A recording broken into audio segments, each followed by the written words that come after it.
来，乡亲啊，继续来看民进党的立委林岱华，虽然卡到诈领助理费、甲政治现金的案件，也是表态要来争取到高雄市长的初选。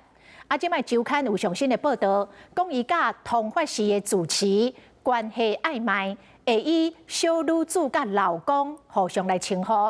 林岱华嘛马上出来背回，讲这是暗黑势力结合着检调甲媒体，以不明的资料对女性政治工作者进行侮辱式的人格毁灭，应该严厉谴责。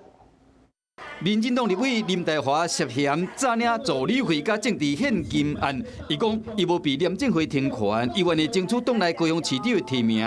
经过较无一礼拜，周刊讲伊甲通发市主持释放伫关系暧昧，以不明的资料对女性工作者、善良的修行人，以进行羞辱式的人格毁灭。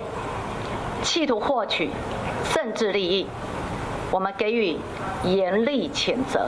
周刊写讲，林岱华和检方起诉专案小组还原伊甲释放伫手机甲社群对话，发现讲两人最近差不多400条的信息，林会以爱丽小女子自称，而且以老公称呼对方，被质疑讲两个人关系密切。面对周刊安尼伫写，林岱华亲身回应。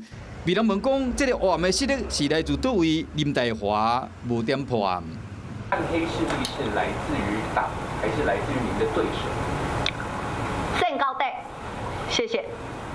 所以你有喊住持是老公这件事吗？啊，甲迄个托法寺的住持讲足亲密的称呼，讲叫伊老公这件代志。哦哟，别讲啊，阿弥陀佛。林岱华老母听到这个风声，念佛好回应，来到通发时，信徒出入，对这个代志无想要加讲。这个事件敢有背后中间人？林岱华嘛无加讲，伊敢若用见到底3字回应。Hello， 我是雷亚，想要抢先掌握最及时的新闻资讯吗？赶快订阅、按赞、开启小铃铛，锁定华视新闻 YouTube 频道。